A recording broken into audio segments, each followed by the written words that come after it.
ಏನು ಎಂಬುದಾಗಿ ನಾವು ಕೇಳ್ತಾ ಬರ್ತಾ ಇದ್ದೀವಿ.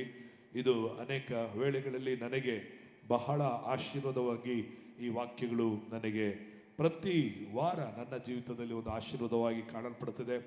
ಇದು ನನಗೆ ಒಂದು ಪ್ರವಾದನೆಯ ವಾಕ್ಯವಾಗಿ ಇರುತ್ತದೆ.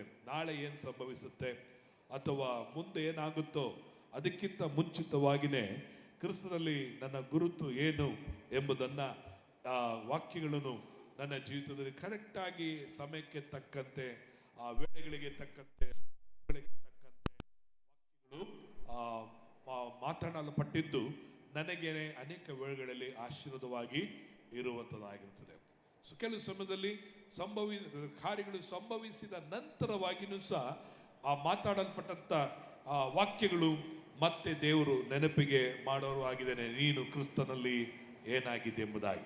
ಸೊ ನಾನು ಮಾಡುವಂಥ ಪ್ರಸಂಗ ಬರೀ ನಿಮಗೆ ಮಾತ್ರ ಅಲ್ಲ, ದೇವರು ನನಗೆ ಮಾತನಾಡುವಂಥ ಸಂದೇಶವಾಗಿದೆ, ನನಗೆ ದೇವರು ಹೇಳುವಂಥ ಆಲೋಚನೆಯಾಗಿ ಕಾಣಲ್ಪಡುವಂಥದ್ದಾಗಿದೆ. ಅನೇಕ ವೇಳೆಗಳಲ್ಲಿ ಪ್ರಸಂಗ ಮಾಡಬೇಕೆಂಬುದಾಗಿ ಬೈಬಲ್ ತಗೊಂಡು ಕೂತ್ಕೊಂಡು ಪ್ರಸಂಗವನ್ನು ತಯಾರಿಸಲಿಕ್ಕೆ ಹೋಗೋದಿಲ್ಲ. ಆದರೆ ದೇವರು ಈ ವಾಕ್ಯದಿಂದ ನನ್ನೊಟ್ಟಿಗೆ ಏನು ಮಾತಾಡ್ತಾನೆ, ಈ ವಾಕ್ಯದಿಂದ ನನ್ನ ಜೀವಿತಕ್ಕೆ, ನನ್ನ ಕುಟುಂಬಕ್ಕೆ, ನನ್ನ ಸೇವೆಗೆ ಏನಾಗಿದೆ ಎಂಬುದನ್ನು ದೇವರು ತಿಳಿಸುವಂಥವನಾಗಿದ್ದಾನೆ. Praise the Lord, hallelujah. So ಇದು ನನ್ನ ಜೀವಿತದಲ್ಲಿ ಮತ್ತು ಅನೇಕರು ಈ ವಾಕ್ಯಗಳನ್ನು ಕೇಳಿ ಆಶೀರ್ವಿಸಲ್ಪಟ್ಟು ಅನೇಕ ಪಾಸ್ಟರ್ಗಳು, ಅನೇಕ ದೇವಜನಗಳು ಫೋನ್ಗಳನ್ನು ಮಾಡಿ ಅನೇಕರು ಈ ವಾಕ್ಯಗಳನ್ನು ಕುರಿತು ಒಳ್ಳೆಯ ಅಭಿಪ್ರಾಯಗಳನ್ನು ತಿಳಿಸುವಂಥವರಾಗಿ ಕಾಣಲ್ಪಡೋರಾಗಿದ್ದಾರೆ. Praise the Lord. ಸೊ ಈ ಬೆಳಗಿನ ವೇಳೆಯಲ್ಲಿ ದೇವಜನರಾದ ನೀವು ಇಲ್ಲಿದ್ದುಕೊಂಡು ದೇವರ ವಾಕ್ಯಕ್ಕೆ ಮನಸ್ಸನ್ನ ಗಮನವನ್ನು ಹರಿಸದೆ ನೀವೇನಾಗ್ಬಿಡಬಾರದು, ಲಘುವಾಗಿ ದೇವರವನ್ನ ವಾಕ್ಯವನ್ನ ತೆಗೆದುಕೊಳ್ಬಾರ್ದು. ಆರಾಧನೆಯಲ್ಲಿ ಯಾವುದನ್ನು ಲಘುವಾಗಿ ತೊಳ್ಕೊಳ್ಬೇಡ್ರಿ. ಲೇಟಾಗಿ ಹೋಗೋಣ ಬಿಡು, ಅದು ಲಘುವಾಗಿ ತೊಗೊಳ್ಬೇಡ್ರಿ. ಆರಾಧನೆಯಲ್ಲಿ ಬಂದು ಕೈ ಚಪ್ಪಾಳೆ ತಡೆದನೆ ಅದನ್ನು ಲಘುವಾಗಿ ತೊಗೊಳ್ಬೇಡ್ರಿ. ಹಾಡುಗಳನ್ನು ಆಡದೇನೆ ಅದನ್ನು ಲೈಟಾಗಿ ತೊಗೊಳ್ಬೇಡ್ರಿ, ಲಘುವಾಗಿ ತೊಗೊಳ್ಬೇಡ್ರಿ. ದೇವರಿಗೆ ನಾವು ಕಾಣಿಕೆ ಕೊಡುವುದು ಅದನ್ನು ಲಘುವಾಗಿ ಲೈಟಾಗಿ ತೊಳ್ಕೊಳ್ಬೇಡ್ರಿ. ವಾಕ್ಯ ಕೇಳೋದನ್ನು ಅದನ್ನು ಲೈಟಾಗಿ ಲಘುವಾಗಿ ತೊಗೊಳ್ಬೇಡ್ರಿ. ಅಂತ್ಯ ಆಶೀರ್ವಾದ ಹೊಂದ್ಕೊಳ್ಳೋದು ಅದನ್ನು ಲೈಟಾಗಿ ತೊಗೊಳ್ಬೇಡ್ರಿ. ಎವ್ರಿಥಿಂಗ್ ಎಲ್ಲವೂ ನನಗೆ ಕರ್ತನಿಗಾಗಿ, ನನಗಾಗಿ, ಕರ್ತನಿಗಾಗಿ ಎಂಬುದನ್ನು ನಾವು ಪರಿಗಣಿಸುವಾಗ ಅದು ನಿಮಗೆ ಬ್ಲೆಸ್ಸಿಂಗ್ ಆಗಿರುತ್ತದೆ. ಆ ಆಶೀರ್ವಾದ ನಿಮ್ಮ ಮನೆಯನ್ನ ತುಂಬಿ ಹೊರಸೂಸುವಂಥದ್ದಾಗಿ ಕಾಣಲ್ಪಡುವಂಥದ್ದಾಗಿದೆ. ಆಮೆನಿಲ್ವಾ? Praise the Lord, hallelujah. ಈ ಬೆಳಗಿನ ವೇಳೆಯಲ್ಲೂ ಸಹ ನಾವು ದೇವರ ವಾಕ್ಯದ ಭಾಗಕ್ಕೆ ಹೋಗುವಂತರಾಗಿ ನಾವು ಕಾಣಲ್ಪಡೋಣ. ಕಳೆದ ವಾರದಲ್ಲಿ ನಾವು ನೋಡುತ್ತಾ ಬಂದ್ವಿ, ಕ್ರಿಸ್ತನು ನಮಗೆ ಏನು ಮಾಡಿದ್ದಾನೆ ಅಥವಾ ಕ್ರಿಸ್ತನಲ್ಲಿ ನಾವು ಏನಾಗಿದ್ದೇವೆ ಎಂಬುದಾಗಿ ನೋಡಬೇಕಾದರೆ ಕಳೆದ ವಾರದಲ್ಲಿ ನೋಡಿದ್ವಿ, ಕ್ರಿಸ್ತನು ನಮಗಾಗಿ ಪ್ರಾರ್ಥನೆಯನ್ನ ಮಾಡಿದ್ದಾನೆ. ನಮಗೆ ಪ್ರಾರ್ಥಿಸಲ್ಪಟ್ಟವರಾಗಿದ್ದೇವೆ. ವಿ ಪ್ರೇಡ್, ನಮಗಾಗಿ ಪ್ರಾರ್ಥಿಸಲ್ಪಟ್ಟವರಾಗಿದ್ದೇವೆ. ಸೊ ಪ್ರಿಯರೇ, ಪ್ರಾರ್ಥನೆ ಒಂದು ಕ್ರೈಸ್ತ ಜೀವಿತದಲ್ಲಿ ಬಹಳ ಒಂದು ಮುಖ್ಯವಾದಂಥ ಒಂದು ಗುರುತಾಗಿ ಕಾಣಲ್ಪಡುವಂಥದ್ದಾಗಿದೆ. ಸೊ ನಾವು ಹೇಗೆ ಪ್ರಾರ್ಥನೆ ಮಾಡಬೇಕೆಂಬುದಾಗಿ ತಿಳಿಯದೇ ಇರುವುದರಿಂದ ಯೇಸು ಸ್ವಾಮಿ ಲೋಕದಲ್ಲಿ ಪ್ರಾರ್ಥನೆಯನ್ನ ಹೇಳ್ಕೊಟ್ರು, ಹೇಗೆ ಪ್ರಾರ್ಥನೆ ಮಾಡಬೇಕು ಎಂಬುದಾಗಿ. ಯೇಸು ಸಹ ಆತನು ಮುಂಜಾನೆ ವೇಳೆಗಳಲ್ಲಿ ಪ್ರಾರ್ಥನೆ ಮಾಡುತ್ತಿದ್ದ, ಸಂಜೆ ವೇಳೆಗಳಲ್ಲಿ ಪ್ರಾರ್ಥನೆ ಮಾಡುತ್ತಿದ್ದ, ರಾತ್ರಿಯೆಲ್ಲ ಯೇಸು ಹೋಗಿ ಏನ್ ಮಾಡ್ತಾ ಇದ್ರು, ಪ್ರಾರ್ಥನೆಯನ್ನ ಮಾಡುವರಾಗಿದ್ದರು. ಹಾಗಾದ್ರೆ ಈ ಪ್ರಾರ್ಥನೆಗಳನ್ನ ಮುಂಜಾನೆ, ರಾತ್ರಿ ವೇಳೆಗಳಲ್ಲಿ, ಸಂಜೆ ವೇಳೆಗಳಲ್ಲಿ ಯೇಸು ಪ್ರಾರ್ಥಿಸುವಾಗ ಏನೆಲ್ಲ ಆತನು ಪ್ರಾರ್ಥಿಸಿದನು ಎಂಬ ವಿಷಯಗಳನ್ನು ನೋಡಬೇಕಾದರೆ ಆತನು ನಿನಗಾಗಿ, ನನಗಾಗಿ ಆತನು ಅವತ್ತೇ ಪ್ರಾರ್ಥನೆಯನ್ನ ಮಾಡಿದ್ದಾನೆ. ಅದಕ್ಕಾಗಿ ನಮಗಾಗಿ ಅನೇಕರು ಹೇಳ್ಬೋದು ಪ್ರಾರ್ಥನೆ ಮಾಡ್ತೀವಿ ಎಂಬುದಾಗಿ, ಅಥವಾ ನನಗೆ ಪ್ರಾರ್ಥನೆ ಮಾಡೋರು ಯಾರು ಇಲ್ವಾ, ಎಲ್ಲರೂ ನನಗಾಗಿ ಪ್ರಾರ್ಥನೆ ಮಾಡ್ತಾರ ಎಂಬುದಾಗಿ ನಾವು ನೆನೆಸುವರಾಗಿರ್ಬೋದು. ಆದರೆ ನಿನಗಾಗಿ ಆಕಾಶವನ್ನು, ಭೂಮಿಯನ್ನು ಸೃಷ್ಟಿ ಮಾಡಿದ ಯೇಸು ಕ್ರಿಸ್ತನು ಭೂಲೋಕಕ್ಕೆ ಬಂದಾಗ ಆತನು ನಿನ್ನ ವಿಷಯದಲ್ಲಿ ದೇವರ ಮುಂದೆ ಪ್ರಾರ್ಥನೆಯನ್ನು ಮಾಡಿದಾತನು ಈಗಲೂ ದೇವರ ಬಲಭಾಗದಲ್ಲಿ ನಿಂತು ನಿನಗಾಗಿ ದೇವರ ಮುಖವನ್ನು ನೋಡಿ ಪ್ರಾರ್ಥನೆಯನ್ನ ಮಾಡುವವನಾಗಿದ್ದಾನೆ. ಏನಕ್ಕಾಗಿ ಪ್ರಾರ್ಥನೆಯನ್ನ ಆತನು ಮಾಡುವನಾಗಿದ್ದಾನೆ? ನಿನ್ನ ರೋಗ ನೀಗುವುದಕ್ಕಾಗಿನ, ನಿನ್ನ ಬಡತನ ನೀಗುವುದಕ್ಕಾಗಿನ, ನಿನ್ನ ವ್ಯಾಧಿಗಳು ನೀಗುವುದಕ್ಕಾಗಿನ? ಇಲ್ಲ. ಅದನ್ನೆಲ್ಲ ಯೇಸು ಶಿಲುಬೆಯಲ್ಲಿ 2000 ವರ್ಷಗಳ ಹಿಂದೆಯೇ ನಿನ್ನ ರೋಗ, ನಿನ್ನ ದರಿದ್ರ, ನಿನ್ನ ಬಡತನ, ನಿನ್ನ ಭಯ, ನಿನ್ನ ಆಶೀರ್ವಾದ ಉಂಟಾಗುವುದಕ್ಕಾಗಿ 2000 ವರ್ಷಗಳೇ ಯೇಸು ಮಾಡಿ ಮುಗಿಸಿದನು. ಆತನು ಹೇಳಿದ, ತೀರಿತು, ಇಟ್ ಈಸ್ ಫಿನಿಶ್ಡ್ ಎಂಬುದಾಗಿ. ಆಶೀರ್ವಾದಕ್ಕಾಗಿ ನಾವು ಪ್ರಾರ್ಥನೆಯನ್ನು ಮಾಡಬೇಕಾಗಿಲ್ಲ. ದುಡ್ಡಿಗಾಗಿ ನಾವು ಪ್ರಾರ್ಥನೆ ಮಾಡಬೇಕಾಗಿಲ್ಲ. ಅದಕ್ಕೆ ಒಂದೇ ಒಂದು ಕೀ. ನೀನು ಆಶೀರ್ವಾದವಾಗಿರಬೇಕಂದ್ರೆ, ದುಡ್ಡು ನಿನಗೆ ಸಿಗಬೇಕೆಂದ್ರೆ, ನೀನು ಬ್ಲೆಸ್ಸಿಂಗ್ ಆಗಿರ್ಬೇಕಂದ್ರೆ, ದೇವರು ಅದಕ್ಕೆ ಮೂಲ ಸೂತ್ರವನ್ನ ಬೈಬಲಲ್ಲಿ ಹೇಳಿದ್ದಾನೆ. ನೀವು ಯಾರಾದರೂ ಆಶೀರ್ವಾದವಾಗಿರಬೇಕು, ನಾನು ಚೆನ್ನಾಗಿ ಬದುಕಿ ಬಾಳಬೇಕು ಅಂತ ಹೇಳಿದ್ರೆ ನೀವು ಪ್ರಾರ್ಥನೆ ಎಲ್ಲ ಮಾಡಬೇಕಾಗಿರೋದು. ಬೈಬಲ್ ನಾನು ಆಶೀರ್ವಾದವಾಗಿರಬೇಕಂದ್ರೆ ಏನ್ ಮಾಡಬೇಕು ಅಂತ ಹೇಳಿದೆ, ಅದನ್ನ ನಾನು ಮಾಡುವಾಗ ಅಥವಾ ಹುಡುಕುವಾಗ ನೀವು ಕಂಡುಕೊಂಡ ಮೇಲೆ ನೀವೇನಾಗ್ತೀರಿ? ಆಶೀರ್ವಾದವಾಗಿರ್ತೀರಿ. ಅಲ್ಲಿವರೆಗೂ ಆಶೀರ್ವಾದವನ್ನ ನಾವು ಕಾಣಲಿಕ್ಕೆ ಸಾಧ್ಯತೆ ಇಲ್ಲ. ಇಲ್ಲ ಪಾಸ್ಟ್ರೆ, ನನಗೆ ಗೊತ್ತಿಲ್ಲ, ನಾನು ಓದಕ್ ಬರಲ್ಲ, ನಾನು ಬೈಬಲ್ ಓದಲ್ಲ, ನಾನು ಭಾನುವಾರ ಬೈಬಲ್ ತರ್ತೀನಿ ಅಷ್ಟೇ ಅಂತ ಹೇಳಿದ್ರೆ ನಿಮಗೆ ಆಶೀರ್ವಾದದ ನಿಧಿಯನ್ನ ಕಂಡುಕೊಳ್ಳಕ್ಕಾಗಲ್ಲ. ಹುಡುಕ್ರಿ, ನಿಮಗೆ ಸಿಗುತ್ತದೆ. ಆಶೀರ್ವಾದ ಬೇಕಾ? ಇಲ್ಲಿ ಹುಡುಕ್ರಿ. ಆರೋಗ್ಯ ಬೇಕಾ? ವಾಕ್ಯವನ್ನು ಹುಡುಕ್ರಿ. ನೀವು ಅಭಿವೃದ್ಧಿ ಆಗ್ಬೇಕಾ? ವಾಕ್ಯವನ್ನು ಹುಡುಕ್ರಿ. ಇಲ್ಲಿ ನೀವು ಹುಡುಕದೆ ನೀವು ಏನೇ ಲೋಕದಲ್ಲಿ ಹುಡುಕಿದ್ರು ತಿಪ್ಪೆಯನ್ನು ಹುಡುಕಿದಾಗೆ. ತಿಪ್ಪೆ ಹುಡುಕಿದ್ರೆ ತಿಪ್ಪೆನೇ ಸಿಗ್ತದೆ. ಕಸ ತೊಟ್ಟಿಲಿ ಹೋಗಿ ಕಸವನ್ನು ಹುಡುಕಿದ್ರೆ ಈ ಲೋಕ ಒಂದು ಕಸದ ತೊಟ್ಟಿ ಇದ್ದಾಗೆ. ಈ ಲೋಕದಲ್ಲಿ ಏನೇ ಹುಡುಕಿದ್ರೆ ಎಲ್ಲ ಸಿಗೋದ್ರಲ್ಲಿ ಕಸ. ಆದರೆ ಇದು ನಿಧಿ, ನಿಕ್ಷೇಪ ದೇವರ ವಾಕ್ಯವಾಗಿದೆ. ಇದನ್ನ ಓದ್ರಿ, ಇದನ್ನ ಹುಡುಕ್ರಿ. ನಿನ್ನ ಆರೋಗ್ಯ ಇದರಲ್ಲಿದೆ, ನಿನ್ನ ಅಭಿವೃದ್ಧಿ ಇಲ್ಲಿದೆ, ನಿನ್ನ ಮೇಲು ಇಲ್ಲಿದೆ, ಉನ್ನತ ಸ್ಥಿತಿಗೆ ಬರಬೇಕಾ ಇಲ್ಲಿದೆ. ವಯಸ್ಸಲ್ಲ, ಇಲ್ಲಿ ಹುಡುಕ್ದೇನೆ ನೀನು ಪ್ರಪಂಚದಲ್ಲಿ ಹುಡುಕುತ್ತಾ ಹುಡುಕುತ್ತಾ ಏನಾಗ್ತದೆ ಅಂದ್ರೆ ನೀನು ಪ್ರಯಾಸ ಪಡಬೇಕಾಗುತ್ತದೆ. ಆಶೀರ್ವಾದವಾಗಿರ್ಲಿಕ್ಕಾಗಿ ಬೇವರು ಸುರಿಸಬೇಕಾಗಿಲ್ಲ. ಆಶೀರ್ವಾದವಾಗಿರ್ಲಿಕ್ಕೆ ಏನ್ ಮಾಡಬೇಕೆಂಬುದಾಗಿ ಬೈಬಲ್ ಹೇಳುತ್ತದೆ. ನಿಮ್ಗೆ ಹಂಗ ಆಶೀರ್ವಾದವಾಗಿರ್ಬೇಕಂದ್ರೆ ಬನ್ರಿ, ಕೇಳ್ರಿ, ಪಾಸ್ಟ್ರೆ ನಾನು ಆಶೀರ್ವಾದವಾಗಿರ್ಬೇಕು, ನನ್ನ ಕೈ ತೂತಾದ ಕೈ ಆಗಿದೆ, ನನ್ನ ಜೋಬ್ ತೂತಾದ ಜೋಬ್ ಆಗಿದೆ, ನಾನು ಏನ್ ಮಾಡಿದ್ರು ವೃದ್ಧಿ ಆಗ್ತಾ ಇಲ್ಲ, ಸಾಲ್ತಾ ಇಲ್ಲ, ನನ್ನ ಕೂಲಿ ಸಾಲ್ತಾ ಇಲ್ಲ, ನನ್ನ ಸಂಬಳ ಸಾಲ್ತಾ ಇಲ್ಲ,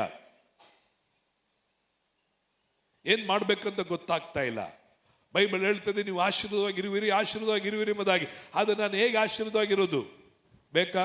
ಆಶೀರ್ವಾದವಾಗಿರ್ಬೇಕಂದ್ರೆ ಬರ್ಬೇಕು, ಬಂದು ಏನ್ ಮಾಡ್ಬೇಕು? ಕೇಳ್ಬೇಕು. ಮುಂಜಾನೆ ಪ್ರಾರ್ಥನೆಗಳಲ್ಲಿ ಎದ್ದೇಳ್ಬೇಕು, ಕೂತ್ಕೊಂಡು ವಾಕ್ಯವನ್ನ ಕೇಳ್ಬೇಕು. ಅಲ್ಲಿ ಹುಡುಕ್ರಿ. ಅಲ್ಲಿ ನಿಮಗೆ ಬೇಕಾದಂತ ಆರೋಗ್ಯಕರವಾದಂತ ಆಲೋಚನೆಗಳು, ಆ ವಾಕ್ಯಗಳು ನಿಮಗೆ ಬರುವಾಗ ನಿಮಗೆ ಏನಾಗುತ್ತೆ? ಆಶೀರ್ವಾದ ಉಂಟಾಗತ್ತೆ, ಮೇಲು ಉಂಟಾಗತ್ತೆ. ಸೊ ಅದಕ್ಕಾಗಿ ದೇವ ಜನರು, ನೀವು ಇನ್ನು ಯಾರಾದರೂ ಆಶೀರ್ವದಿಸು ಅಂತ ನೀವು ಪ್ರಾರ್ಥನೆ ಮಾಡ್ತಿದ್ರೆ, ನಾನು ಹೇಳ್ತೀನಿ 365 ದಿವಸ ನೀವು ಪ್ರಾರ್ಥನೆ ಮಾಡ್ತಿದ್ರು ಆಶೀರ್ವಾದವನ್ನ ಹೊಂದ್ಕೊಳ್ಳಕ್ಕೆ ಆಗ್ತಾ. ಹಳೆ ಒಡಂಬಡಿಕೆಯಲ್ಲಿ ಆಶೀರ್ವಾದಕ್ಕಾಗಿ ಜನರು ಬೇಡ್ತಾ ಇದ್ರು, ನನ್ನನ್ನು ಆಶೀರ್ವದಿಸು. ಯಾಕೋಬನು ಹೇಳ್ದ, ನನ್ನನ್ನು ಆಶೀರ್ವದಿಸು. ಯಾಬೇಚನು ಪ್ರಾರ್ಥನೆ ಮಾಡ, ದೇವರ ನನ್ನನ್ನು ಆಶೀರ್ವದಿಸು ಎಂಬುದಾಗಿ. ಬಟ್ ಹೊಸ ಒಡಂಬಡಿಕೆಯಲ್ಲಿ ಯೇಸು, ಪೇತ್ರ, ಪೌಲ, ತಿಮೋತಿ ಯಾರೇ ಆಗಲಿ ಆಶೀರ್ವದಿಸು ಅಂತ ಹೇಳಿ ಪ್ರಾರ್ಥನೆ ಮಾಡಲಿಲ್ಲ. ಯಾಕೆಂದ್ರೆ ಆಶೀರ್ವಾದವನ್ನ ಯೇಸು 2000 ವರ್ಷಗಳನ್ನೇ ನಮಗಾಗಿ ಸಂಪಾದಿಸಿ ಇಟ್ಟಿದ್ದಾನೆ. ಅದನ್ನು ಹೇಗೆ ಹೊಂದ್ಕೊಳ್ಬೇಕು ಎಂಬುದಕ್ಕಾಗಿ ಕೀಯನ್ನ ದೇವರು ಕೊಟ್ಟಿದ್ದಾನೆ. ಆಶೀರ್ವಾದ ಹೊಂದ್ಕೊಳ್ಳಕ್ಕೆ ಕೀ ದೇವರು ನಮಗೆ ಕೊಟ್ಟಿದ್ದ. ಆ ಕೀ ಯಾವುದು ಗೊತ್ತಾ? ದೇವರ ವಾಕ್ಯ. ಆ ದೇವರ ವಾಕ್ಯವನ್ನು ಏನಂತ ನೀನು ಕಂಡುಹಿಡಿಯುವಾಗ, ಆ ಕೀನ ಹಾಕುವಾಗ ಮಾತ್ರ ನಿನಗೆ ಸಿಗ್ತದೆ. ಅನೇಕ ಕೀಗಳಿದೆ. ಆರೋಗ್ಯಕ್ಕೆ ಕೀ ಇದೆ, ಆಶೀರ್ವಾದಕ್ಕೆ ಕೀ ಇದೆ, ಕೆಲಸಕ್ಕೆ ಕೀ ಇದೆ, ಮಕ್ಕಳಾಗಬೇಕಂದ್ರೆ ಕೀ ಇದೆ, ಮದುವೆ ಆಗ್ಬೇಕಂದ್ರೆ ಕೀ ಇದೆ, ಎಲ್ಲದಕ್ಕೂ ಕೀ ಇದೆ ಇಲ್ಲಿ. ಇದನ್ನ ನೀನು ಹುಡುಕಿ ಓದಬೇಕು ಅಥವಾ ಕಂಡುಕೊಳ್ಳಬೇಕು. ಅವಾಗ ನೀವು ಆಶೀರ್ವಾದಕಾರ ಕಾರ್ಯಗಳನ್ನ ನೀವು ನೋಡ್ತೀವಿ. ಇಲ್ಲಿ ಕೇಳೋದ್ರಲ್ಲಿ ನೀನು ತೀವ್ರವಾಗಿ ಇಲ್ಲದೆ ಹೋದ್ರೆ, ಹುಡುಕದರಲ್ಲಿ ಆಸಕ್ತಿ ಇಲ್ಲದೆ ಹೋದ್ರೆ, ಸೋಮಾರಿಯ ಹೊಲದಲ್ಲಿ ಮುಳ್ಳುಗಳೇ ಬೆಳೆದಿರುತ್ತದೆ.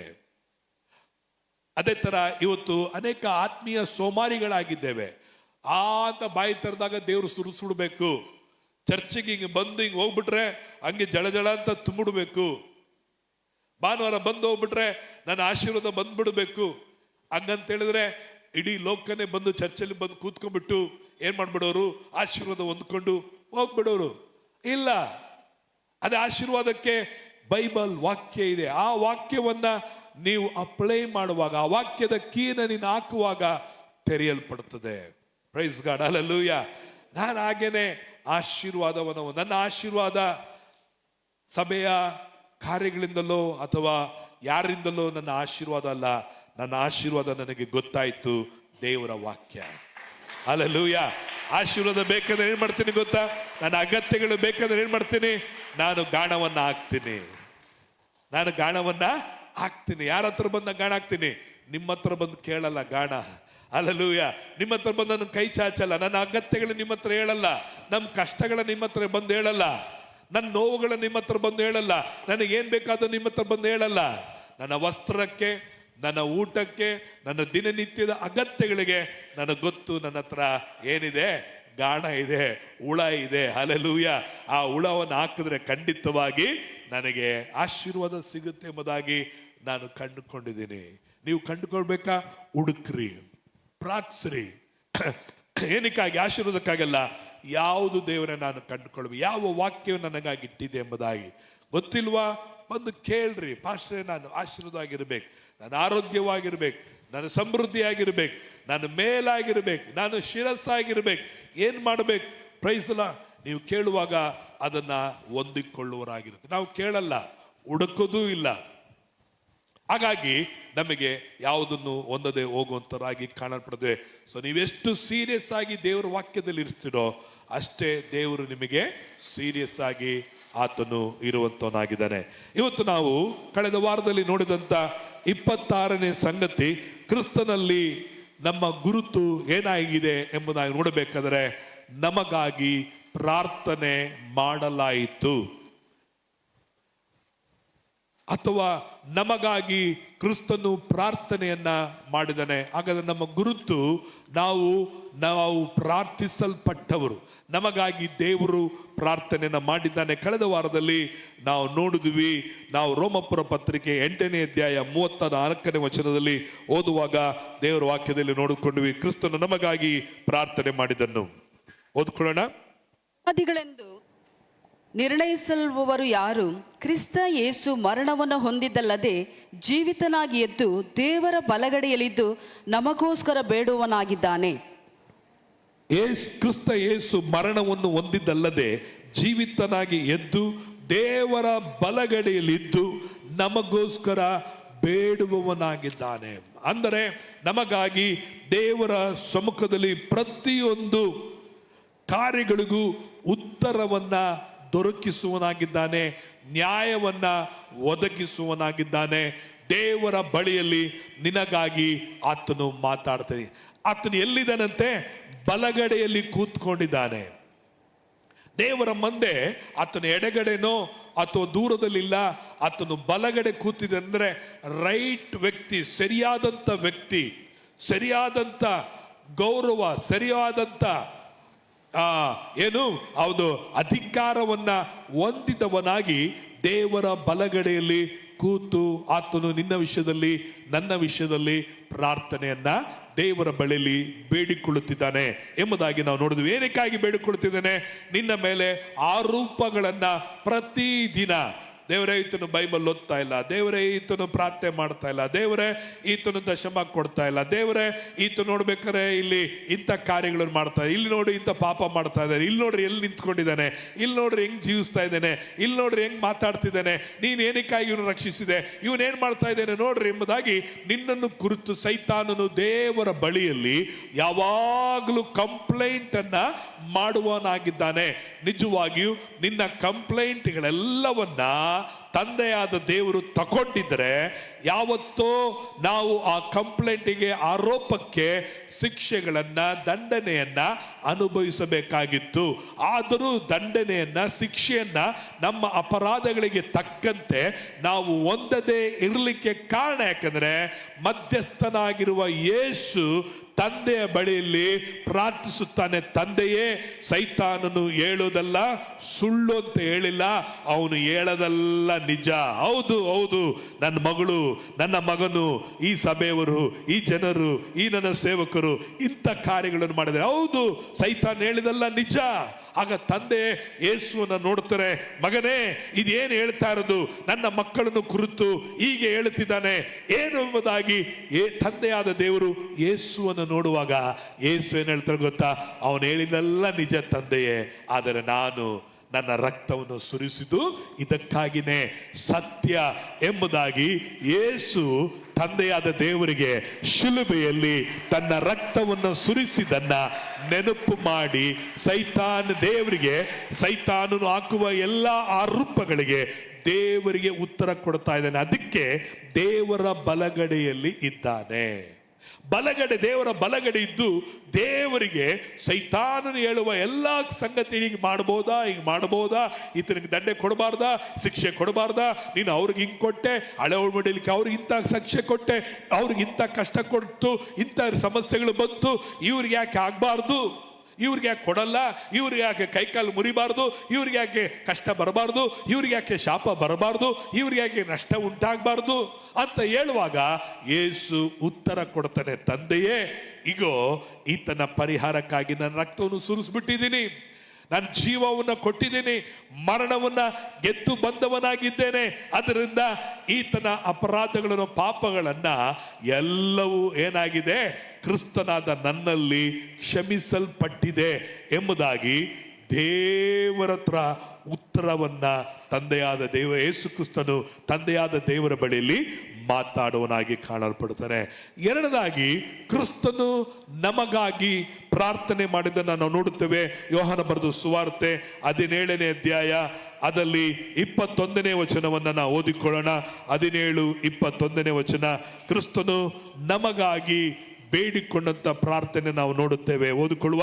ನೀನು ನನ್ನನ್ನು ಕಳಿಸಿಕೊಟ್ಟಿದ್ದೀ ಎಂದು ಲೋಕವು ನಂಬುವುದಕ್ಕಾಗಿ ಅವರೆಲ್ಲರೂ ಒಂದಾಗಿರಬೇಕೆಂತಲೂ, ತಂದೆಯೇ ನೀನು ನನ್ನಲ್ಲಿಯೂ ನಾನು ನಿನ್ನಲ್ಲಿಯೂ ಇರುವ ಪ್ರಕಾರ ಅವರು ನಮ್ಮಲ್ಲಿ ಇರಬೇಕೆಂದು ಕೇಳಿಕೊಳ್ಳುತ್ತೇನೆ. 22ನೇ ವಚನವನ್ನು ಓದಿಕೊಳ್ಳೋಣ. 22, ನಾವು ಒಂದಾಗಿರುವ ಪ್ರಕಾರ ಅವರು ಒಂದಾಗಿರಬೇಕೆಂದು ನೀನು ನನಗೆ ಕೊಟ್ಟಿರುವ ಮಹಿಮೆಯನ್ನು ನಾನು ಅವರಿಗೆ ಕೊಟ್ಟಿದ್ದೇನೆ. ಇಲ್ಲಿ ಯೇಸು ಎರಡನಾಗಿ ಪ್ರಾರ್ಥನೆ ಮಾಡ್ತಾ, ಎಲ್ಲರೂ ಕೇಳುವರಾಗಿರ್ಬೇಕು. ಪ್ರೇರೆ, ಈ ಪ್ರಾರ್ಥನೆ ನೀವು ಅರ್ಥ ಮಾಡ್ಕೊಳ್ರಿ. ಇಲ್ಲಿ ಯೇಸು ಹೇಳ್ತಾ ಇದ್ದಾನೆ, ತಂದೆಯೇ ನಾನು ಮತ್ತು ನೀನು ಏನಾಗಿದ್ದೇವೆ, ಒಂದಾಗಿದ್ದೇವೆ. ಅಂದರೆ ತಂದೆಯನ್ನು, ಯೇಸುವನ್ನ ಯಾವ ಕಾರ್ಯಗಳಿಂದಲೂ ಏನ್ ಮಾಡಕ್ಕಾಗಲ್ಲ, ಅಗಲಿಸಲಿಕ್ಕೆ ಸಾಧ್ಯತೆ ಇಲ್ಲವೇ ಇಲ್ಲ. ಉದಾಹರಣೆ, ಮನೆಯಲ್ಲಿ ಗಂಡ ಹೆಂಡತಿಯ ಮಧ್ಯದಲ್ಲಿ ಮದುವೆ ಆದ ನಂತರ ಒಂದೇ ಮನೆಯಲ್ಲಿದ್ದರೂ ಸಹ ಕೆಲವು ಸಂಗತಿಗಳು, ಕೆಲವು ನಡತೆಗಳಿಂದ, ತಮ್ಮ ಮಾತುಗಳಿಂದ, ವರ್ತನೆಗಳಿಂದ ಒಬ್ಬರಿಗೊಬ್ಬರಿಗೂ ಇರುವಂತ ಐಕ್ಯತೆ, ಆ ಸಾಮರಸ್ಯ, ಪ್ರೀತಿ ಏನಾಗುತ್ತೆ, ಕಡಿಮೆ ಆಗಿ ಒಬ್ರಿಗೊಬ್ರು ಏನಾಗಿರ್ತಾರೆ, ಮಾತು ಬಿಟ್ಟಿರ್ತಾರೆ. ನೀವು ಮಾತು ಬಿಟ್ಟಿದ್ದೀರಾ?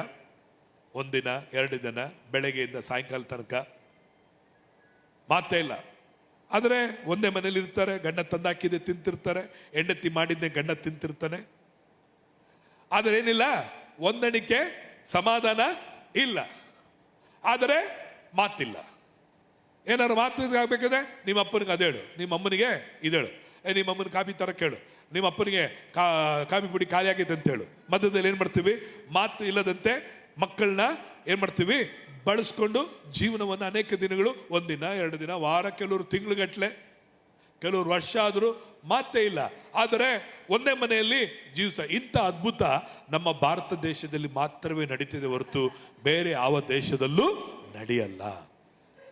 ನೀವೆಲ್ಲಿ ಭಾರತ ದೇಶದಲ್ಲಿ ಇದ್ದೀರಾ ಅಥವಾ ಫಾರಿನಲ್ಲಿದ್ದೀರಾ? ಎಲ್ಲಿದ್ದೀರಿ ನೀವು ಹಂಗೇನಾ? ನೀವು ಭಾರತ ದೇಶದಲ್ಲಿರೋರ್ನ? ನಿಮ್ಮ ಮನೇಲಿ ಅದೇ ತರ ಸಮಸ್ಯೆಗಳನ್ನ ನೋಡ್ರಿ. ಒಂದಾಗಿ ಇರಬೇಕಾದನ್ನು ಕ್ರೈಸ್ತ ಮದುವೆಯಲ್ಲಿ ಹೇಳ್ತೇವೆ, ಬಡತನನೋ ಸಿರಿತನನೋ, ರೋಗವೋ ಆರೋಗ್ಯವೋ ಅನಾರೋಗ್ಯವೋ, ಮೇಲೋ ಕೀಳೋ ಏನಾದರೂ, ನಾನು ನಿನ್ನನ್ನು ಪ್ರೀತಿಸ್ತೀನಿ, ನಾನು ಹೀಗಾಗಿ ಜೀವಿಸ್ತೀನಿ ಅಂತ ಮಾತು ಕೊಟ್ಟಿರ್ತೀವಿ. ಆದರೆ ಏನಾದ್ರು ಬಂತಂದ್ರೆ ಮಾತನ್ನ ಏನ್ ಮಾಡ್ಬಿಡ್ತೀವಿ, ಒಂದ ವಿಷಯಕ್ಕಾಗಿ ಬಿಟ್ಟು ಬಿಡ್ತೀವಿ. ಒಂದಾಗಿ ಇರಲ್ಲ. ಮನೆ ಮಾತ್ರ ಒಂದೇ, ಊಟ ಮಾತ್ರ ಒಂದೇ, ಹಾಸಿಗೆಯಲ್ಲೂ ಸಹ ಬೇಕಾದ್ರೆ ಒಂದೇ ಮಲಗಿರ್ತಾರೆ. ಆ ಕಡೆ ಅವ್ರು ತಿರ್ಕೊಂಡಿರ್ತಾರೆ, ಈ ಕಡೆ ಇವ್ರು ತಿರ್ಕೊಂಡಿರ್ತಾರೆ. ಪ್ರೈಸ್ ಅಲ್ಲ. ಬೆಳಗ್ಗೆ ಎದ್ದೇಳ್ತಾರೆ, ಮುಖ ತೊಳ್ಕೊಂಡು ಕೆಲಸ ಮಾಡ್ಕೊಂಡು ಹೋಗ್ತಾರೆ, ಏನಿಲ್ಲ ಹೋಗಿಲ್ಲ. ಪ್ರೈಸ್ ಅಲ್ಲ. ಹೀಗೆ ಒಂದಾಗಿ ಇಲ್ಲದೆ ಕುಟುಂಬಗಳು ಜೀವಿಸ್ತಾ ಇದೆ.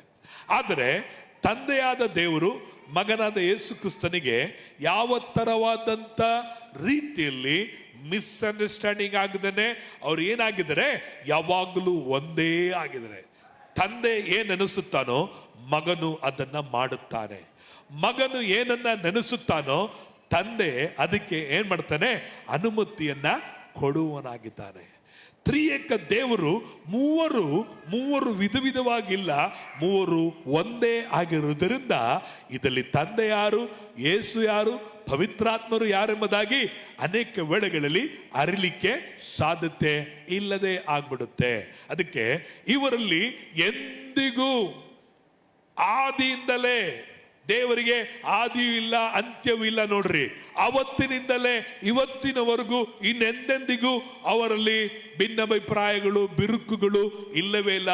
ಅದಕ್ಕೆ ಯೇಸು ಧೈರ್ಯವಾಗಿ ಹೇಳ್ತಾರೆ, ತಂದೆಯೇ ನಾವು ಒಂದಾಗಿರುವ ಪ್ರಕಾರವಾಗಿ. ಇವತ್ತು ನಾವು ಯಾರಾದರೂ ಗಂಡ ಹೆಂಡತಿ ದಂಪತಿಗಳನ್ನು ಹೋಗಿ ಆಶೀರ್ವಾದ ಮಾಡೋಕ್ಕಾಗುತ್ತಾ? ದೇವರೇ, ನಾನು ನನ್ನ ಹೆಂಡತಿ ಚೆನ್ನಾಗಿರುವ ಹಾಗೆ ಈ ಕುಟುಂಬನೂ ಚೆನ್ನಾಗಿರ್ಲಿ ಅಂತ ಆಶೀರ್ವಾದ ಮಾಡ್ತೀವ? ಇಲ್ಲ. ಅಯ್ಯೋ ದೇವರೇ, ನಮ್ಮ ಮನೇಲಿ ಸರಿ ಇಲ್ಲ, ನಾನೇನು ಇವ್ರನ್ನ ಆಶೀರ್ವಾದ ಮಾಡಲಿ, ನೀನು ಆಶೀರ್ವಾದ ಮಾಡಪ್ಪ ಅಂತ ಏನ್ ಮಾಡ್ತೀವಿ, ಹೇಳ್ಬಿಡ್ತೀವಿ. ಯಾರಾದ್ರೂ ಧೈರ್ಯ ಇದೆಯಾ? ನಾನು ನನ್ನ ಮನೆ ಚೆನ್ನಾಗಿರುವಾಗೆ, ನನ್ನ ಹೆಂಡತಿ ನನ್ನನ್ನು ಪ್ರೀತಿ ಮಾಡಾಗೆ, ನಾನು ನನ್ನ ಹೆಂಡತಿನ ಪ್ರೀತಿ ಮಾಡಾಗೆ, ದೇವರೇ ಇವ್ರು ಒಬ್ರಿಗೊಬ್ರು ಪ್ರೀತಿ ಮಾಡಲಿ, ಇವ್ರೊಬ್ಬರೊಬ್ಬರು ಏನು ಮಾಡಲಿ, ಅರ್ಥ ಮಾಡ್ಕೊಂಡು ಸಂತೋಷವಾಗಿ ಸುಖವಾಗಿ ಬಾಳ್ಲಿ. ಇಲ್ಲ, ಆದ್ರೆ ಲೋಕದಲ್ಲಿ ಸಾಧ್ಯತೆ ಇಲ್ಲ. Praise lord. ಹಾಗೆ ಆಗ ಮನುಷ್ಯರನ್ನ ಆಗಕ್ಕಾಗ. ಯಾಕಂದ್ರೆ ಮನುಷ್ಯನ ದೇಹದಲ್ಲಿ ಏನು ವಾಸವಾಗಿದೆ? ಕೋಪ, ಕ್ರೋಧ, ಮತ್ಸರ, ಸಿಟ್ಟು, ಹೊಟ್ಟೆ ಕಿಚ್ಚು, ಕಹಿ, ಇವುಗಳೆಲ್ಲ ಮನುಷ್ಯನಲ್ಲಿ ವಾಸವಾಗಿರೋದ್ರಿಂದ ನಿನ್ನನ್ನು ಮಣ್ಣಿಗೆ ಮಣ್ಣು, ಧೂಳಿಗೆ ಧೂಳು, ಬೂದಿಗೆ ಬೂದಿ ಅಂತೇಳಿ ಪಾಸ್ಟ್ರು ಹಾಕುವ ತನಕ ಈ ದೇಹ ನಿನಗೆ ಇಲ್ಲಿ ಇರುತ್ತನೋ ಅಲ್ಲಿ ತನಕ ಈ ಕಾರ್ಯಗಳು ಇರುವಂತದಾಗಿರುತ್ತದೆ. ಅದಕ್ಕಾಗಿ ಈ ಬೆಳಗಿನ ವೇಳೆಯಲ್ಲಿ ನಾವು ಪೂರ್ಣರಾದವರಲ್ಲ, ದೇವರು ಪರ್ಫೆಕ್ಟ್ ಆಗಿದ್ದಾನೆ. ಅದಕ್ಕೆ ದೇವರು ಹೇಳ್ತಾನೆ, ನಾವು ಒಂದಾಗಿದ್ದೇವೆ. ದೇವರೇ, ನಾವು ಒಂದಾಗಿದ್ದೇವೆ. ನಾವು ಹೇಗೆ ಒಂದಾಗಿದ್ದೇವೋ ಹಾಗೆಯೇ ಇವರು ಸಹ ನಮ್ಮಲ್ಲಿ ಏನಾಗಿರಲಿ, ಒಂದಾಗಿರಲಿ. ಇವರೆಲ್ಲರೂ ನಮ್ಮಲ್ಲಿ ಒಂದಾಗಿರಲಿ. ಪ್ರಿಯ ದೇವಜನರೇ, ಯಾರಾದರೂ ನಮ್ಮಲ್ಲಿ ಬೇರೆ ಯಾರನ್ನಾದರೂ, ನಮ್ಮ ಕುಟುಂಬದವರು ನಮ್ಗೆ ಅಣ್ಣನ ಥರ, ತಮ್ಮನ ಥರ, ಅಕ್ಕನ ಥರ, ತಂಗಿ ಥರ, ಅಪ್ಪನ ಥರ ಅಂತ ನಾವು ಹೇಳ್ಬೋದು. ಆದರೆ ನಮ್ಮಲ್ಲಿ ಒಬ್ಬರಾಗಿ ಅವ್ರನ್ನ ಸ್ವೀಕರಿಸ್ಕೊಳ್ಳೋ, ಅವ್ರ ಅಣ್ಣನ ಥರ, ಇವ್ರ ಅಪ್ಪನ ಥರ, ಇವ್ರ ಅಮ್ಮನ ಥರ ಹೇಳು. ಕರೆಕ್ಟ್. ಹಾಗಾದ್ರೆ ನಿಮ್ಮಪ್ಪ ಅಮ್ಮ ಅಂದ್ರೆ ನಿನಗಿರುವುದೆಲ್ಲ ಅವ್ರಿಗೆ ಕೊಟ್ಟು ನೀನು ಅವ್ರನ್ನ ನೋಡ್ಕೊಳಕ್ ಸಾಧ್ಯನಾ? ಬೆಳೆಸಕ್ ಸಾಧ್ಯನಾ? ಇಲ್ಲ, ಸಾಧ್ಯತೆ ಇಲ್ಲ.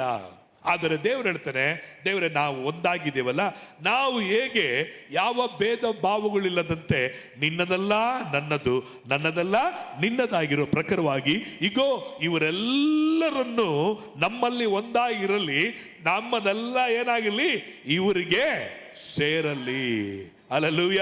ನಮ್ಮಲ್ಲಿರುವ ಸಂತೋಷ ಇವರಿಗೆ, ನಮ್ಮಲ್ಲಿರುವ ಸಮಾಧಾನ ಇವರಿಗೆ, ನಮ್ಮಲ್ಲಿರುವ ಆರೋಗ್ಯ ಇವರಿಗೆ, ನಮ್ಮಲ್ಲಿರುವ ನಿತ್ಯ ಜೀವ ಇವರಲ್ಲಿಗೂ ಒಂದಾಗಿರಲಿ. ಇವರಿಗೆ ಬೇರೆ ಆಗೋದು ಬೇಡ. ಯಾಕಂದ್ರೆ ಹಳೆ ಒಡಂಬಡಿಕೆಯಲ್ಲಿ ಆದಾಮ್ ಅವಳನ್ನ ಸೃಷ್ಟಿ ಮಾಡಿದ ನಂತರವಾಗಿ ಏನಾಯ್ತು, ಅವರು ದೇವರನ್ನು ಅಗಲಿ ಹೋದರು. ಅವಿಧೇಯರಾದದರಿಂದ, ಅಪನಂಬಿಕೆ ಪಟ್ಟದರಿಂದ ದೂರವಾಗಿ ಹೋಗ್ಬಿಟ್ರು. ಈಗ ಹೊಸ ಒಡಂಬಡಿಕೆಯಲ್ಲಿ ನಾವೆಲ್ಲರೂ ರಕ್ಷಣೆ ಹೊಂದಿದ ಮೇಲೆ, ಕ್ರಿಸ್ತನನ್ನು ಅಂಗೀಕರಿಸಿಕೊಂಡ ಮೇಲೆ, ನಾವು ಆದಾಮ್ ಅವಳ ಹಾಗೆ ದೇವರಿಂದ ಹೊರಗಾಕಲ್ಪಟ್ಟು, ಏದೇನ್ ತೋಟದಿಂದ ಹೊರಗಾಕಲ್ಪಟ್ಟಂತೆ ಇವಾಗ ನಾವು ರಕ್ಷಣೆ ಹೊಂದಿದ ಮೇಲೆ ಪಾಪಗಳನ್ನು ಮಾಡಿದಾಗ್ಯೂ ತಪ್ಪುಗಳನ್ನು ಮಾಡಿದಾಗ್ಯೂ ಹೊರಗಾಕಲ್ಪಡದೆ ನಾವು ಏನಾಗಿರಬೇಕೆಂಬುದಾಗಿ ಯೇಸು ಪ್ರಾರ್ಥನೆ ಮಾಡ್ತಾ ಇದ್ದಾನೆ. ಅಯ್ಯ, ಆದಾಮನು ಹೊರಗಾಕಲ್ಪಟ್ಟ ಹಾಗೆ ಈಗೋ ನನ್ನ ಇವರು ನನ್ನ ಮಕ್ಕಳನ್ನ, ಈಗೋ ನಿನ್ನ ಜನರನ್ನ ಏನ್ ಮಾಡಬೇಡ, ನೀನು ಹೊರಗಾಕಬೇಡ. ಹಲ್ಲೆಲೂಯ. ಪ್ರೇರೆ, ಮೋಶೆಗೆ ದೇವರು ಹೇಳಿದ್ರು, ಮೋಶೆ, ಈ ಇಸ್ರೇಲ್ ಜನರು ಕಠಿಣ ಹೃದಯ ಉಳ್ಳವರು, ಕುತ್ತಿಗೆ ನೆಟ್ಟಗಾದವರು, ಬಗ್ಗಲ್ಲ ಇವರು ಮೊಂಡು ಜನಗಳು, ಇವ್ರನ್ನ ನಾನು ನಾಶ ಮಾಡಿಬಿಡ್ತೀನಿ. ಇವರೊಬ್ಬರು ಏನ್ ಮಾಡೋದು ಬೇಡ, ಕಾನಾನ್ ದೇಶಕ್ಕೆ ಹೋಗೋದು ಬೇಡ, ಹಾಲು ಜೇನು ಹರಿಯುವ ದೇಶಕ್ಕೆ ಹೋಗೋದು ಬೇಡ, ಇವರೆಲ್ಲರೂ ನಾಶ ಮಾಡಿ ನಾನು ನಿನ್ನಗೆ ಮಕ್ಕಳನ್ನ ಕೊಟ್ಟು ನಿನ್ನ ಸಂತತಿಯನ್ನ ಏನ್ ಮಾಡ್ತೀನಿ, ನಾನು ಕಾನಾನ್ ದೇಶಕ್ಕೆ ಕರ್ಕೊಂಡು ಹೋಗ್ತೀನಿ ಅಂತ ಹೇಳಿದಾಗ ಮೋಶೆ ದೇವ್ರು ಹೇಳ್ತಾನೆ, ಸ್ವಾಮಿ ಹಾಗೆ ಮಾಡ್ಬಿಡ್ಬೇಡ್ರಿ, ಹಾಗೆ ಮಾಡಬೇಡ್ಬೇಡ್ರಿ. ಯಾಕೆಂದ್ರೆ ನೀನು ಪಾಪವನ್ನು ನೋಡದಂತ ಅತಿ ಪರಿಶುದ್ಧ ಕಳ್ಳವನು, ಅದಕ್ಕಾಗಿ ನೀನು ಹಾಗೆ ಮಾಡಬೇಡ. ಬೇಕಾದರೆ ನನ್ನ ಪ್ರಾಣವನ್ನು ತಗೋಬಿಡು, ನನ್ನ ಜೀವವನ್ನು ತಗೋ, ಇವ್ರನ್ನ ನಾಶ ಮಾಡಬೇಡ ಎಂಬುದಾಗಿ ಆತನು ಪ್ರಾರ್ಥನೆ ಮಾಡಿದ. ಪ್ರೇರೆ, ಹಳೆ ಒಡಂಬಡಿಕೆಯಲ್ಲಿ ಪಾಪಗಳು ಅಪರಾಧಗಳು ಕಂಡಾಗ ದೇವರು ಅವರನ್ನ ಬಿಟ್ಟು ಹೋಗ್ತಿದ್ರು. ಇಲ್ಲಾಂದ್ರೆ ಜನರು ದೇವರಿಂದ ದೂರವಾಗಿ ಹೋಗ್ಬಿಡ್ತಿದ್ರು. ಆದರೆ ಹೊಸ ಒಡಂಬಡಿಕೆ ಏನು ಗೊತ್ತಾ, ನಾವು ಈಗ ಯಾವ ಬಂಧನದಲ್ಲಿ ಇದ್ದೀವಿ ಅಂದ್ರೆ ಶಾಶ್ವತವಾದಂತ ಒಡಂಬಡಿಕೆಯಲ್ಲಿ ಇರೋದ್ರಿಂದ ಇವತ್ತು ನಾವು ಕ್ರಿಸ್ತನನ್ನು ಬಿಟ್ಟು ಅಗಲಿ ಹೋಗದಂತೆ, ದೇವರು ನಮ್ಮನ್ನು ಬಿಟ್ಟು ಅಗಲಿ ಹೋಗದಂತೆ, ವಾಗ್ದಾನಗಳು ನಮ್ಮನ್ನು ಬಿಟ್ಟು ಅಗಲಿ ಹೋಗದಂತೆ, ವಾಗ್ದಾನಗಳನ್ನು ನಾವು ಬಿಟ್ಟು ಅಗಲಿ ಹೋಗದಂತೆ, ನಿತ್ಯ ಜೀವವು ನಮ್ಮನ್ನು ಬಿಟ್ಟು ಅಗಲಿ ಹೋಗದಂತೆ, ನಿತ್ಯ ಜೀವನ ಬಿಟ್ಟು ನಾವು ಅಗಲಿ ಹೋಗದಂತೆ, ಇವತ್ತು ಕ್ರಿಸ್ತನು ಶಾಶ್ವತವಾದ ರೀತಿಯಲ್ಲಿ ನಮ್ಮನ್ನ ಒಂದಾಗಿ ಮಾಡಿದ್ದಾನೆ. ಇದು ಹೇಗೆ ಉಂಟಾಯ್ತಂದ್ರೆ ಕ್ರಿಸ್ತನ ಪ್ರಾರ್ಥನೆ. ಹಲ್ಲೆಲೂಯ. ಇವತ್ತು ಅನೇಕ ವೇಳೆಗಳಲ್ಲಿ ನಾವು ಅಪರಾಧಗಳನ್ನು ಮಾಡಿರ್ಬೋದು, ಮಿಸ್ಟೇಕ್ಗಳನ್ನು ಮಾಡಿರ್ಬೋದು, ಅಪನಂಬಿಕೆಗಳು ಬಂದಿರ್ಬೋದು. ಆದರೂ ದೇವರು ನಮ್ಮನ್ನು ಏನು ಮಾಡಲಿಲ್ಲ, ತೊರೆದು ಬಿಡಲಿಲ್ಲ, ನಮ್ಮನ್ನು ಕೈ ಬಿಡಲಿಲ್ಲ. ಆತನು ಕ್ರಿಸ್ತನಲ್ಲಿ ಇವತ್ತು ಒಂದಾಗಿ ಇಟ್ಟಿದ್ದಾನೆ. ಚೆನ್ನಾಗಿ ತಿಳ್ಕೊಳ್ರಿ, ನಾನು ದೂರವಾಗಿದ್ದೇನೆ, ನಾನು ಸಮೀಪವಾಗಿಲ್ಲ ಎಂಬುದಾಗಿ ಸೈತಾನನು ನಿನ್ನಲ್ಲಿ ಯೋಚನೆಗಳನ್ನು ತಂದಿರಬಹುದು. ನೀನ್ ದೂರವಾಗಿದೆಯಾ ದೇವರನ್ನ, ನೀನ್ ದೇವ್ರನ್ನ ಬಿಟ್ಟು ದೂರವಾಗಿ ಜೀವಿಸ್ತಾ ಇದೆಯಾ, ನೀನ್ ದೇವ್ರ ಬಿಟ್ಟು ದೂರವಾಗಿ ಜೀವಿಸ್ತಾ ಹೇಳ್ತಾನೆ, ಇಲ್ಲ ಇಲ್ಲ ಇಲ್ಲ, ನೀನು ದೂರವಾಗಿ ಜೀವಿಸ್ತಾ ಇಲ್ಲ, ನೀನು ನನ್ನಲ್ಲಿಯೂ ನಾನು ನಿನ್ನಲ್ಲಿ ಏನಾಗಿದ್ದೇನೆ, ಜೀವಿಸುವನಾಗಿದ್ದೇನೆ. ಈ ಸತ್ಯವನ್ನ ತಿಳ್ಕೊಳ್ರಿ. ಈ ಸತ್ಯ ನಿಮ್ಮನ್ನ ಸುಳ್ಳಿನಿಂದ ಏನಾಗುತ್ತದೆ, ಬಿಡುಗಡೆ ಮಾಡುವಂಥದ್ದಾಗಿದೆ. ಅನೇಕ ವೇಳೆಗಳಲ್ಲಿ ಸೈತಾನನ ಸುಳ್ಳನ್ನು ಕೇಳಿ ನಂಬಿದ್ರಿಂದ ನಾನು ದೇವರಿಂದ ದೂರವಾಗಿದ್ದೀನಿ, ನಾನು ದೇವರಿಂದ ದೂರವಾಗಿದ್ದೀನಿ, ಆತನ ವಾಕ್ಯದಿಂದ ದೂರವಾಗಿದ್ದೀನಿ, ಆತನ ಸತ್ಯದಿಂದ ನಾನು ದೂರವಾಗಿದ್ದೀನಿ, ನಾನು ಯೋಗ್ಯನಲ್ಲ, ನಾನು ಅರ್ಹತೆ ಇಲ್ಲ, ನನಗೆ ಯಾವ ತರವಾದಂಥ ಯೋಗ್ಯತೆಗಳು ನನ್ನಲ್ಲಿ ಇಲ್ಲ ಎಂಬುದಾಗಿ ನೀನು ಅಂದುಕೊಂಡಿದ್ಯಾ.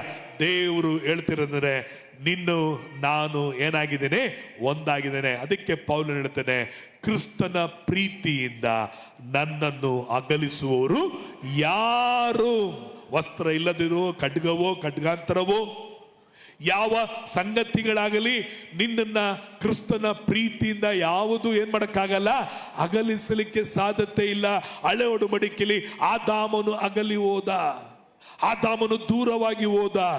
ಆದಾಮನಿಗೂ ದೇವರಿಗೂ ಇದ್ದಂತ ಆ ಹೊಂದಾಣಿಕೆ ಮುರಿದೋಯ್ತು. ಪ್ರತಿ ದಿನ ದೇವರು ಸಂಜೆ ತಣ್ಣನೆ ಗಾಳಿಲಿ ಆದಾಮನೊಟ್ಟಿಗೆ ಮಾತನಾಡಲಿಕ್ಕೆ ಬರ್ತಿದ್ದ. ಇವತ್ತು ಆ ಸಂಬಂಧ ಮುರಿದೋಯ್ತು. ಅದಕ್ಕೆ ಆ ಸಂಬಂಧ ಮುರಿದೋಗಿದ್ದರಿಂದ ಮರಣವು ಅವನಿಗೆ ಬಂತು. ದೇವರೊಂದಿಗೆ ಇಲ್ಲದ ಐಕ್ಯತೆ ಮರಣವನ್ನು ಕೊಂಡು ಬಂತು.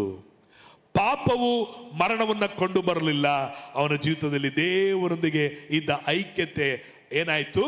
ಮುರಿದು ಹೋದುದರಿಂದ ಏನಾಯ್ತು? ಅವನಿಗೆ ಮರಣ ಬಂತು. ಪ್ರೇರೆ, ಇವತ್ತು ನಮ್ಮ ಜೀವಿತದಲ್ಲಿ ಇವತ್ತು ನಿತ್ಯ ಮರಣ, ನರಕ, ಬೆಂಕಿ, ಗಂಧಕಗಳಿಂದ ಕ್ರಿಸ್ತನು ನಿನ್ನನ್ನು ಏನ್ ಮಾಡಿದ್ದಾನೆ? ಸಂಪೂರ್ಣವಾಗಿ ಬಿಡುಗಡೆ ಮಾಡಿದ್ದಾನೆ. ಶಾಶ್ವತವಾದಂತ ಹೊಂದಾಣಿಕೆಯಲ್ಲಿ ದೇವರು, ನೀನು ಮತ್ತು ನಾನು ಒಂದಾಗಿ ಜೀವಿಸುವರಾಗಿದ್ದೇವೆ. ಯಾವುದೇ ಕ್ರಿಸ್ತನ ಪ್ರೀತಿಯಿಂದ, ಹೊಂದಾಣಿಕೆಯಿಂದ ನಿನ್ನನ್ನು ಅಗಲಿಸಲಿಕ್ಕೆ ಯಾವುದರಿಂದಲೂ ಸಾಧ್ಯ ಇಲ್ಲವೇ ಇಲ್ಲ. ನಂಬಿದರೆ ದೇವರ ಮಹಿಮೆಯನ್ನು ಪಡಿಸಿ ಕರಗಳನ್ನು ತಟ್ಟೋಣವ. Hallelujah, hallelujah. ನಾನು ನನ್ನ ನೀತಿಯಿಂದ, ನನ್ನ ನ್ಯಾಯದಿಂದ, ನನ್ನ ಪ್ರಾರ್ಥನೆಯಿಂದ, ವಾಕ್ಯ ಓದೋದ್ರಿಂದ ದೇವರೊಂದಿಗೆ ಐಕ್ಯವಾಗಲಿಲ್ಲ. ಕ್ರಿಸ್ತನು ನನಗಾಗಿ ಆತನು ಶಿಲುಬೆಗೆ ಹೋಗೋಕ್ಕಿಂತ ಮುಂಚೆ ಪ್ರಾರ್ಥನೆ ಮಾಡಿದನು. ಅದರಿಂದ ಇವತ್ತು ನೀನು ಮತ್ತು ನಾವು ಶಾಶ್ವತವಾಗಿ ದೇವರೊಂದಿಗೆ ಏನಾಗಿದ್ದೀವಿ? ಹೊಂದಾಣಿಕೆ ಆಗಿದ್ದೀವಿ. ಅದಕ್ಕೆ ನಾನು ನಿಮ್ಮನ್ನು ಕೈ ಬಿಡುವುದಿಲ್ಲ, ಅದಕ್ಕೆ ನಾನು ನಿಮ್ಮನ್ನು ತೊರೆದು ಬಿಡುವುದಿಲ್ಲ. ನಾನು ಹೇಗೆ ಇಸ್ರೇಲರನ್ನು ಕೈ ಬಿಟ್ಟನೋ, ಹೇಗೆ ಇಸ್ರೇಲರನ್ನು ತೊರೆದು ಬಿಟ್ಟನೋ, ನಾನು ಹಾಗೆ ನಿನ್ನನ್ನು ಕೈ ಬಿಡುವುದಿಲ್ಲ. Praise the lord. ಪ್ರಿಯರೇ, ಸೊಲೊಮೋನನಿಗೆ ದೇವರು ದಾವೀದನ ಬಳಿಯಲ್ಲಿ ಸೊಲೊಮೋನನ ಬಗ್ಗೆ ದೇವರು ಹೇಳ್ಬೇಕಾದ್ರೆ, ನೋಡು, ನಾನು ನಿನ್ನ ಸಿಂಹಾಸನ ತಳ್ಳಿಬಿಟ್ಟ ಹಾಗೆ ನಾನು ಸೊಲೊಮೋನನ ಸಿಂಹಾಸನ ಮಾಡಲ್ಲ, ತಳ್ಳಿ ಬಿಡುವುದಿಲ್ಲ, ಶಾಶ್ವತವಾಗಿ ಒಡಂಬಡಿಕೆ ಮಾಡಿಕೊಳ್ಳುತ್ತೇನೆ ಎಂಬುದಾಗಿ ದೇವರು ವ್ಯಕ್ತಿಗಳಿಗತ್ತೆ ವೈಯಕ್ತಿಕವಾಗಿ ಒಬ್ಬರ ಹತ್ರ ಇಬ್ಬರ ಹತ್ರ ದೇವರು ಹೇಳ್ದ. ದಾವೀದನಿಗೆ ಹೇಳ್ದ, ನಿನ್ನ ಸಿಂಹಾಸನವು ಸದಾಕಾಲವು ಶಾಶ್ವತವಾಗಿರುತ್ತದೆ ಎಂಬುದಾಗಿ. ನಾನು ನಿನ್ನನ್ನು ಶತ್ರುಗಳಿಗೆ ಒಪ್ಪಿಸಿಕೊಟ್ಟ ಹಾಗೆ ಸೊಲೊಮೋನನ್ನು ಒಪ್ಪಿಸಿಕೊಡುವುದಿಲ್ಲ ಎಂಬುದಾಗಿ ಕೆಲವರ ಹತ್ರ ದೇವರು ಒಡಂಬಡಿಕೆ ಮಾಡಿದ್ರು. ಆದರೆ ಹೊಸ ಒಡಂಬಡಿಕೆಯಲ್ಲಿ ಒಬ್ಬರಿಗೆ ಇಬ್ಬರಿಗೆ ಅಲ್ಲ, ಎಲ್ಲರ ಮೇಲೆಯೂ ಆತನು ಒಡಂಬಡಿಕೆಯನ್ನ ಮಾಡಿಕೊಂಡು, ಪ್ರಿಯ ದೇವಜನರೇ, ಇವತ್ತು ದೇವರು ಯಾವ ಪಕ್ಷಪಾತವೂ ಇಲ್ಲದೆ ನೀನು ಎಂಥ ಭಕ್ತಿವಂತನು, ನೀನು ಎಂಥ ಬಲಹೀನನೆಂಬುದಾಗಿ ನೋಡುತ್ತೆ. ಬಲಹೀನನಾಗಿರುವಂಥವನಿಗೂ ಭಕ್ತಿ ಉಳ್ಳವನಿಗೂ ಆತನು ಏನಾಗಿದ್ದಾನೆ? ಏಕ ರೀತಿ ಉಳ್ಳವನಾಗಿದ್ದಾನೆ. ಅದರಿಂದ ನಾವು ಇವತ್ತು ಕ್ರಿಸ್ತನನ್ನು ಅಗಲಿ ಹೋಗದೆ ಕ್ರಿಸ್ತನಲ್ಲಿ ಇರಲಿಕ್ಕೆ ಆತನ ಪ್ರಾರ್ಥನೆ ಎಷ್ಟು ಆ ಪ್ರೇಯರ್ ಪವರ್ಫುಲ್ ಆಗಿದೆ ನೋಡ್ರಿ. ನೀತಿವಂತನ ಅತ್ಯಾಸಕ್ತಿ ಉಳ್ಳ ಪ್ರಾರ್ಥನೆ ಅದೇನಾಗಿದೆ? ಬಹುಬಲ ಉಳ್ಳದು.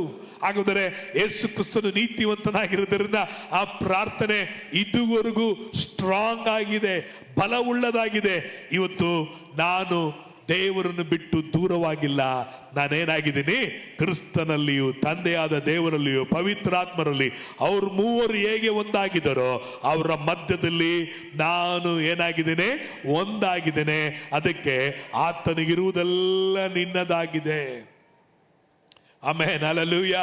ಅದಕ್ಕಾಗಿ ಚೆನ್ನಾಗಿ ತಿಳ್ಕೊಳ್ರಿ, ನಾನು ದೂರವಾಗಿದ್ದರಿಂದ ನನಗೆ ಈ ಆಶೀರ್ವಾದಗಳಿಲ್ಲ, ನಾನು ದೂರವಾಗಿರುವುದರಿಂದ ಈ ವಾಗ್ದಾನಗಳು ನನಗೆ ಇಲ್ಲ. ಯಾರು ಹೇಳಿದ್ದು? ನೀನು ದೂರವಾಗಿಲ್ಲ, ನೀನು ಕ್ರಿಸ್ತನಲ್ಲಿಯೂ ತಂದೆಯಾದ ದೇವರಲ್ಲಿ ಒಂದೇ ಆಗಿದ್ದೀರಿ, ಬೆರೆತವರಾಗಿದ್ದೀರಿ. ನಿಮ್ಮನ್ನ ಯಾವುದೂ ಕ್ರಿಸ್ತನಿಂದ ಅಗಲಿಸಲಿಕ್ಕೆ ಸಾಧ್ಯತೆ ಇಲ್ಲವೇ ಇಲ್ಲ. ನೀನು ಅಂದ್ಕೊಂಡಿರ್ಬೋದು ಅದು ಇದು ನನ್ನನ್ನು ಅಗಲಿಸ್ತಾ ಇದೆ ಎಂಬುದಾಗಿ. ಅಯ್ಯೋ, ನನ್ನ ಪ್ರಾರ್ಥನೆಗೆ ಅದು ಅಡ್ಡಿಯಾಗಿದೆ, ಇದು ಅಡ್ಡಿಯಾಗಿದೆ. ಅಯ್ಯೋ, ನನ್ನ ಪ್ರಾರ್ಥನೆಗೆ ನನ್ನ ಪಾಪ ಅಡ್ಡಿಯಾಗಿದೆ. ಅಯ್ಯೋ, ನಾನು ಸೇವೆ ಮಾಡಲಿಕ್ಕೆ ಯೋಗ್ಯತೆ ನನಗಿಲ್ಲ. ನಾನು ಕ್ರಿಸ್ತನನ್ನು ಕುರಿತು ಸಾಕ್ಷಿ ಹೇಳಲಿಕ್ಕೆ ನನಗೆ ಅರ್ಹತೆ ಇಲ್ಲ ಎಂಬುದಾಗಿ ನೀನು ಒಂದು ವೇಳೆ ಅಂದ್ಕೊಂಡಿರಬಹುದು.